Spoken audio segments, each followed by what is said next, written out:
اعوذ باللہ من الشیطان الرجیم بسم اللہ الرحمن الرحیم السلام علیکم ورحمۃ اللہ وبرکاتہ۔ انسان کی زندگی مختصر اور انسان کی طاقت بہت محدود ہے۔ اگر انسان اپنی ضرورتوں کو صرف بغیر کسی کی مدد اور بغیر کسی کے سہارے کے اگر حل کرنا چاہتا ہے تو شاید یہ انسان کے لیے ممکن نہ ہو۔ ایک معاشرے میں انسان زندگی گزارتا ہے تو اس معاشرے میں زندگی گزارتے ہوئے اس انسان کو باقی انسانوں کی مدد کی بھی ضرورت پڑتی ہے۔ دوسرے انسانوں سے استفادہ بھی اسے کرنا چاہیے، اور ہم اپنی زندگی میں ان چیزوں کو بہتر طریقے سے دیکھ سکتے ہیں کہ جب کوئی انسان بیمار ہوتا ہے تو کسی ڈاکٹر کے پاس جاتا ہے، اس ڈاکٹر سے مدد لیتا ہے۔ کسی کنسٹرکشن کی اگر اس کو ضرورت ہو تو کسی انجینئر کے پاس جاتا ہے۔ اسی طرح سے مسائل دینیہ کا اگر کوئی کسی کو مشکل پیش آتی ہے تو کسی مجتہد، کسی فقیہ، کسی دین کے معاملات کو سمجھنے والے انسان کے پاس جاتا ہے۔ اسی طرح کوئی طالب علم کسی ایک بہتر فیلڈ میں اگر ایڈمیشن لینا چاہتا ہے تو اس انسان کو بھی چاہیے کسی ایسے تجربہ کار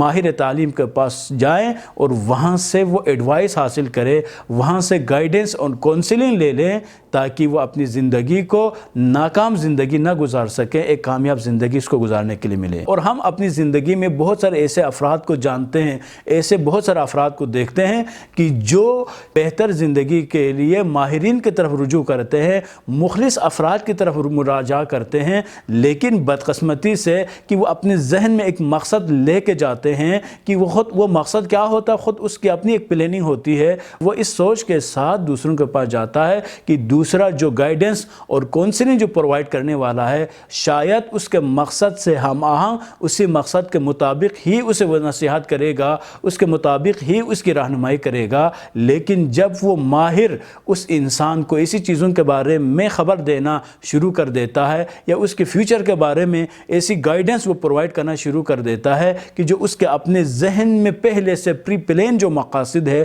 ان کے ساتھ ہم آہنگ وہ چیزیں نہیں ہوتی ہے، تو پھر یہاں سے وہ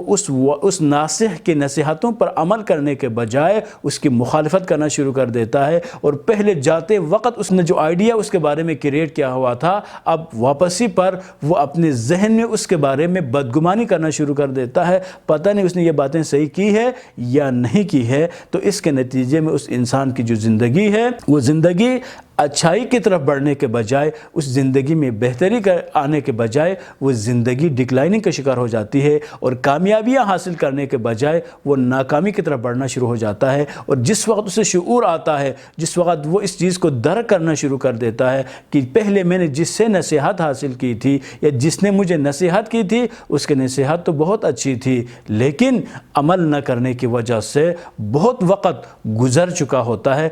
بعض اوقات کمپنسیشن کے جو امکانات تھے، پاسبلٹیز ہے، وہ امکانات سارے ختم ہو جاتے ہیں۔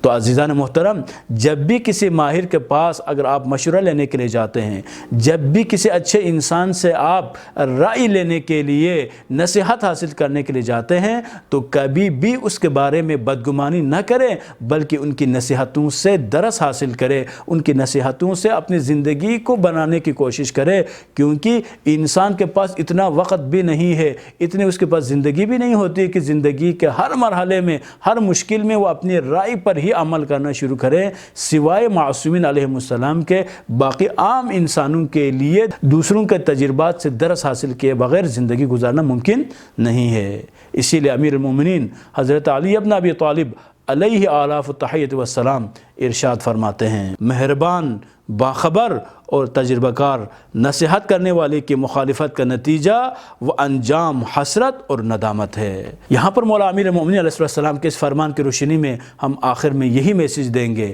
اگر آپ کو اپنی زندگی میں ناکامیوں سے، حسرتوں سے، پریشانیوں سے اور مصیبتوں سے بچنا ہے تو آپ کو چاہیے ہمیشہ باخبر اور مخلص اور اچھے